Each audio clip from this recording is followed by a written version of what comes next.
कि मैं आंखें कैसे मिलाऊंगा। उस मां ने मुझे यह कहा कि मेरे 3 बेटे इस कौम पर, पाकिस्तान पर कुर्बान, अगर मेरा चौथा बेटा होता तो वो भी पाकिस्तान के लिए मैं कुर्बान करती। ये इस कौम की माओं की गैरत है। तो हम ऐवानों में बैठ के जब उनको दीवार से लगाएं, तालीम ना दें, सेहत ना दें, कारोबार रोजगार ना दें, चमन, पशीन, बॉर्डर, खैबर, इन सब के लिए शुक्रिया। बस हो गया। प्लीज प्लीज प्लीज जी, माइक खोले, वाइंड अप करें प्लीज।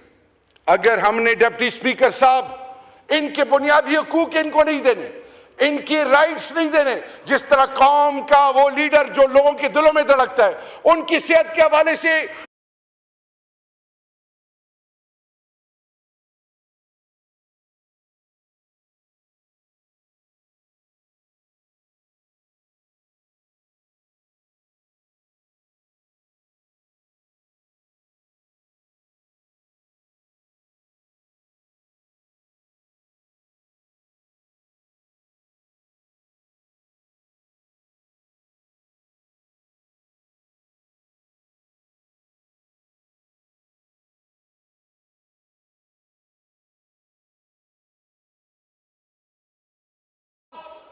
एक कौमी जरगा 21 पार्टियां उसमें शरीक होती हैं, जिसमें पीपल्स पार्टी, पीएमएलएन, आपकी सूबाई क़यादत उसको साइन करती है, और फिर यहां पे आप कुछ और बात करते हैं, अमीर मकाम साहब और इख्तियार वली साहब, और इसी तरह गवर्नर खैबर पख्तूनख्वा कुछ और बात करते हैं। मैं सिर्फ आपको इतना कहना चाहूं कि आप तमाम इकाइयों के स्टेक होल्डर्स को ऑन बोर्ड क्यों नहीं लेते।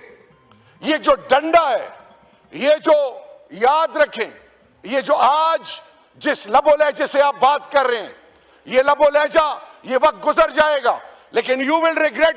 तलाल चौधरी साहब, आपने कोई बात करनी है रियासत के की स्टेक होल्डर के नाते, मैं आपके हवाले से कोई बात नहीं करूंगा।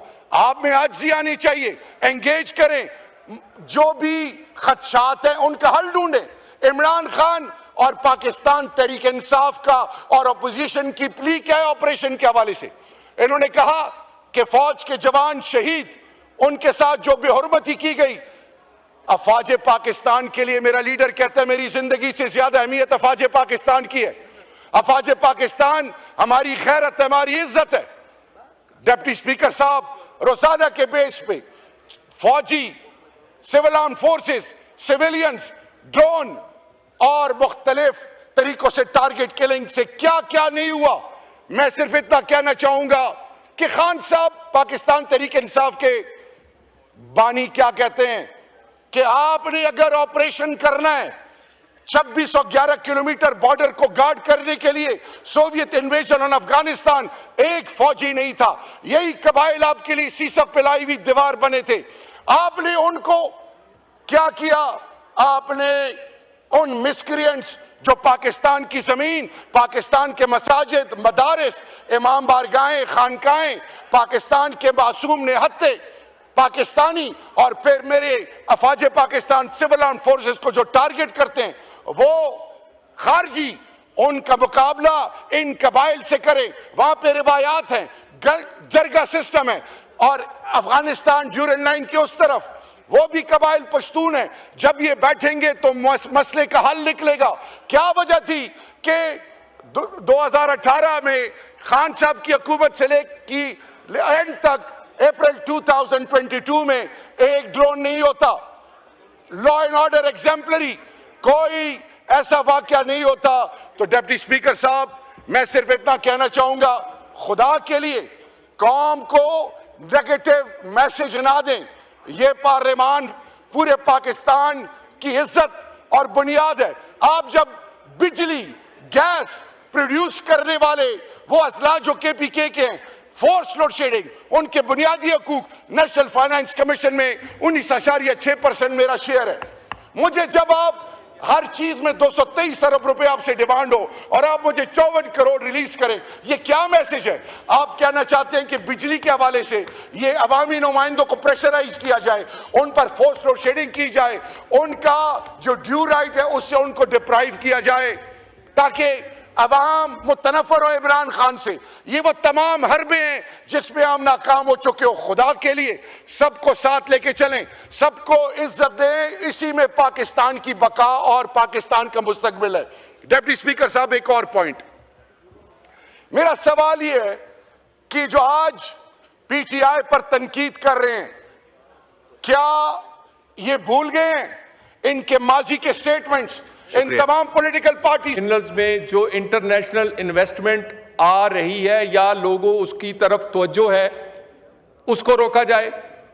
जो सीपेक है, जो ग्वादर तक जिसे ऑपरेट होना है, उसको और हमारे एलाए और हमारे स्ट्रेटेजिक पार्टनर चाइना को वहां पर किसी तरह हमसे दूर किया जा सके। और इसके साथ साथ सर, ये बात बार बार कही जाती है, महरूमी है। सर, कल का कुछ फैक्ट्स जो हैं वो वजीर दफा ने दिए, मैं उसमें से कुछ दोबारा कह देता हूं।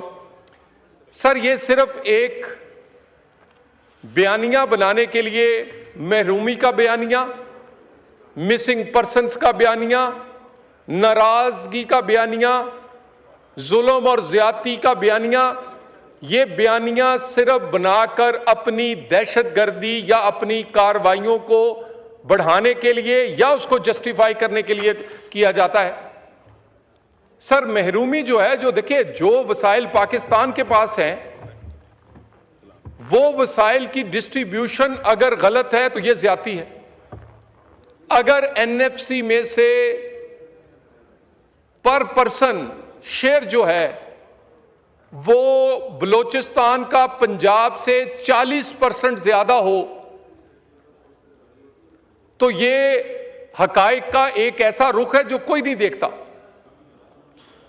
एडीपी पे जो कि हमारे डेवलपमेंट प्रोजेक्ट्स हैं, जो कि पीएसटीपी में जो कि वफाक करता है, उसमें सबसे ज्यादा पोर्शन अगर बलोचिस्तान का हो तो ये कोई बताने की बजाय कोई कहे कि ये महरूमी है तो गलत इंटरप्रेट करता है। सर, कल उन्होंने चंद चीजें आपके सामने रखी कि जब पाकिस्तान बना 114 स्कूल थे, अब 15,096 स्कूल्स हैं। यूनिवर्सिटीज एक भी नहीं थी, 12 हैं। मेडिकल कॉलेज कोई नहीं था, 5 हैं। कॉलेजेस 145 हैं, जो कि 1947 में एक भी नहीं था। 13 कैडेट कॉलेजेस हैं, किसी सूबे में 13 कैडेट कॉलेज नहीं है। सर, ऐसे शहरों में भी हैं जहां की आबादी 1,00,000, 1.5, 2 लाख है। और एयरपोर्ट्स ऐसे शहरों में भी हैं जहां आबादी 2-2, 3-3 लाख है। सर, सो इससे हटकर के वहां कितनी फ्लाइट्स जाएंगी, कितना वहां लोग ट्रेवल करेंगे, लेकिन ये अहमियत देने की बात है। उसके बाद sir, technical institution, vocational colleges 321 है। सर, सबसे बड़े सूबा पंजाब और आप सिंध से तल्लुक रखते हैं। आप अपने सूबों का ये वाले जो फैक्ट्स हैं, ये अगर आप सामने कंपैरिजन रखें तो ये बहुत ज्यादा हैं institutions as compare to the दूसरे सूबे। सर, इसमें मेजर हॉस्पिटल्स 3 हुआ करते थे, 13 हैं। टीचिंग हॉस्पिटल्स 18 हैं, डीएचक्यूज 33 हैं, बेसिक हेल्थ यूनिट 757 हैं, डिस्पेंसरीज 541 हैं, कार्डिक सेंटर 4 हैं, टीबी सेंटर्स 8 हैं, डायलिसिस सेंटर 24 हैं, और सर 26,000 किलोमीटर के करीब 25,000 से ज्यादा रोड्स हैं, जो कि सिर्फ 350 किलोमीटर थी।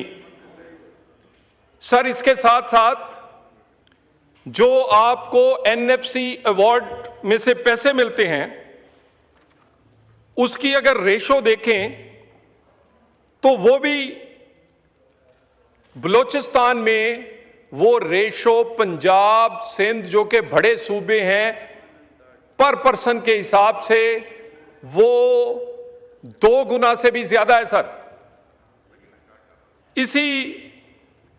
इसमें जो इनको पैसे मिलते हैं उसमें सर 90%, 91% जो है वो सिर्फ वफाक उसमें कंट्रीब्यूट करता है। सर, ये जो दहशतगर्द हैं, अगर ये महरूमी है, अगर ये लोगों के हमदर्द हैं, अगर ये हकूक की जंग लड़ रहे हैं, तो ये हमला सिर्फ क्यों करते हैं स्कूल्स पे, हॉस्पिटल्स पे, थानों पे, बैंक्स पे क्यों करते हैं? बैंक किसका है? आम आदमी के वहां सहूलत के लिए है। स्कूल या हॉस्पिटल किस लिए?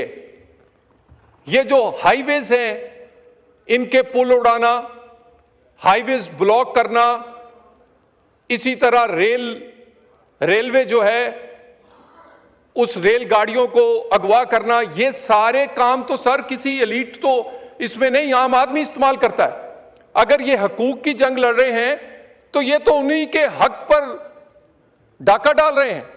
मकसद क्या है कि अगर तरक्की होगी, अगर यहां प्रोजेक्ट होंगे, अगर लोगों को सहूलत और बेटर गवर्नेंस मिलेगी, तो ये बयानियां कैसे बनाएंगे जी महरूमी है? फिर ये बयानियां नहीं बन सकेगा। अगर हाईवेज चल रही हो, रेल्स चल रही हो, एयरपोर्ट सेपरेट हो रहे हो, स्कूल कॉलेज यूनिवर्सिटी चल रही हो, बैंक्स और कारोबार चल रहे हो, तो फिर महरूमी का, मजलूमियत का बयानिया नहीं बना सकते। और इस बयानिए के साथ इसमें एक मिसिंग पर्सन है। जनाब स्पीकर, पाकिस्तान उन तरक्की याफ्ता मुल्कों में से बहुत नीचे मिसिंग पर्सन इन परसेंटेज हैं। पूरे पाकिस्तान में इस वक्त मिसिंग पर्सन्स का जो इंटीरियर में उसका एक कमीशन है सर, वो 2,500 से भी कम है। 25 करोड़ आबादी है सर, 25 करोड़। जरा कभी फिगर्स देख लें यूरोप के या अमेरिका के कि कितने मिसिंग पर्सन्स हैं। मिसिंग्स होते पाकिस्तान में किस तरह है? हर बात पे कह देना कि कोई एजेंसी उठाती है, खुद आप पहाड़ों पे चढ़ जाएं, खुद आप जानबूझ के किसी क्राइम की वजह से रूपोश हो जाएं। सर गुजारिश ये है, ये मिसिंग पर्सन्स का बयानिया को जोड़कर, उसके बाद ये महरूमी के बयानिए को जोड़कर, ये बिल्कुल अपने आप को जस्टिफाई करने की कोशिश कर रहे हैं।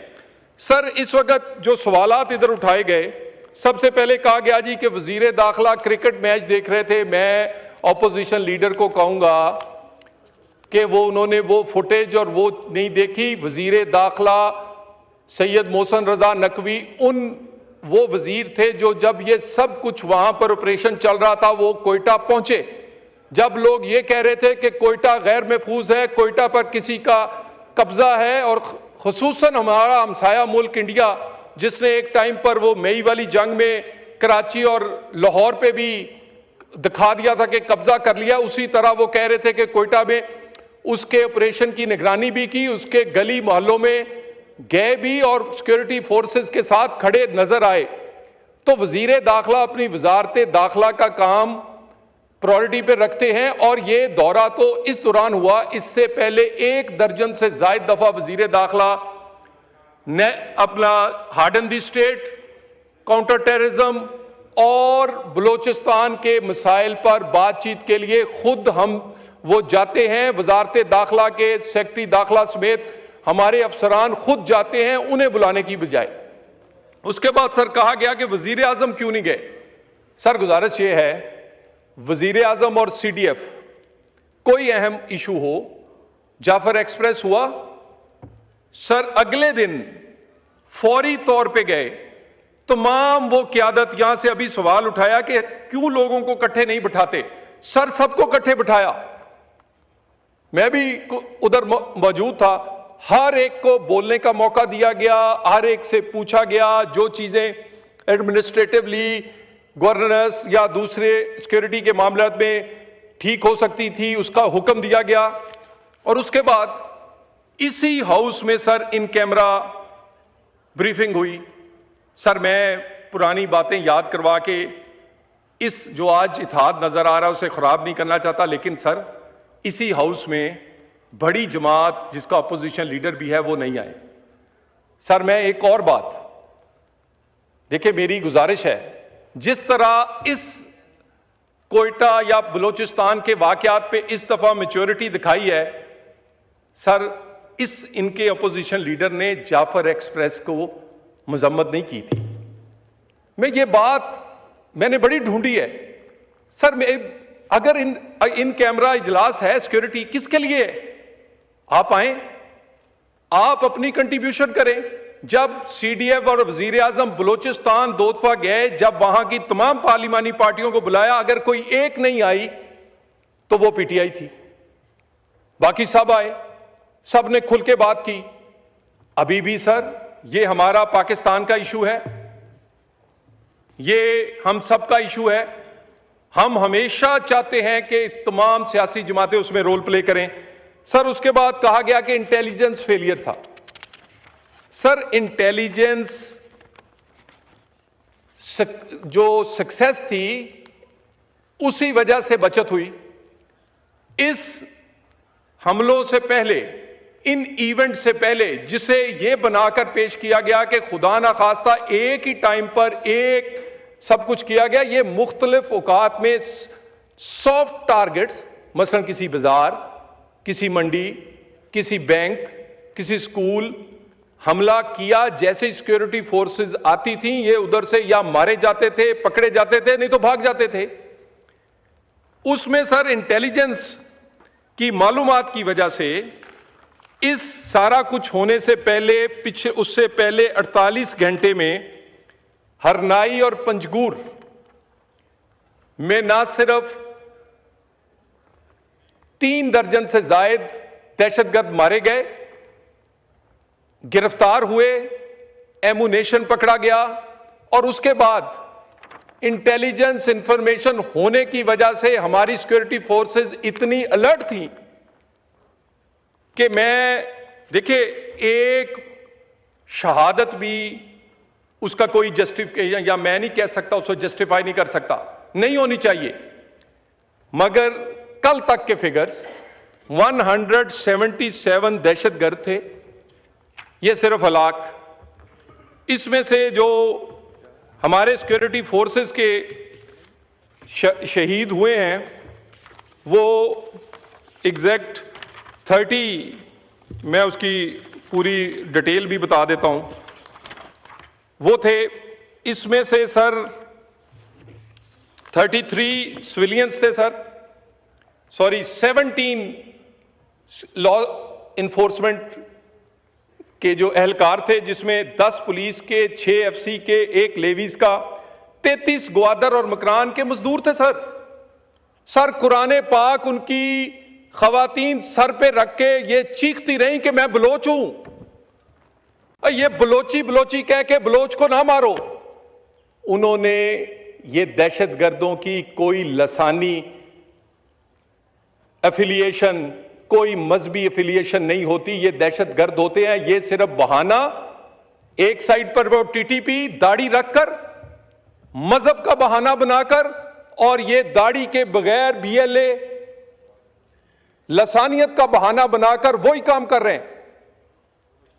और अगर हम ये कार्रवाई तेजी से करते तो ढाल किनको बनाते हैं? किसी सिर्फ जो कोयटा की मंडी में दहशतगर्द गए, उनकी क्लियरेंस के लिए टाइम इसलिए लगा कि वहां दुकानदार, ग्राहक और वहां आड़ती थे, और उनको आइडेंटिफाई करना, उनको अलहदा करना, उनको उसके बाद टैकल करना, नहीं तो फौरी तौर पे। सिक्योरिटी फोर्सेस ने जो कुछ टाइम लगाया वो इस एहतियात से लगाया क्योंकि ये छुपते हैं उन्हीं बलोच माओ, बहनों और बच्चों के पीछे जिनके हकूक का ये बहाना बनाकर ये दहशतगर्दी कर रहे हैं। सर ये उसके बाद कहा गया कि जी पाकिस्तान में एक साइड पर क्रिकेट हो रही थी।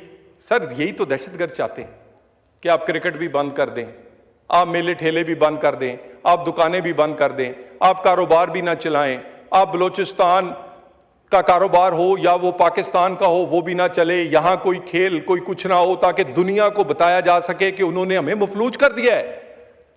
सर ये हम नहीं होने देंगे।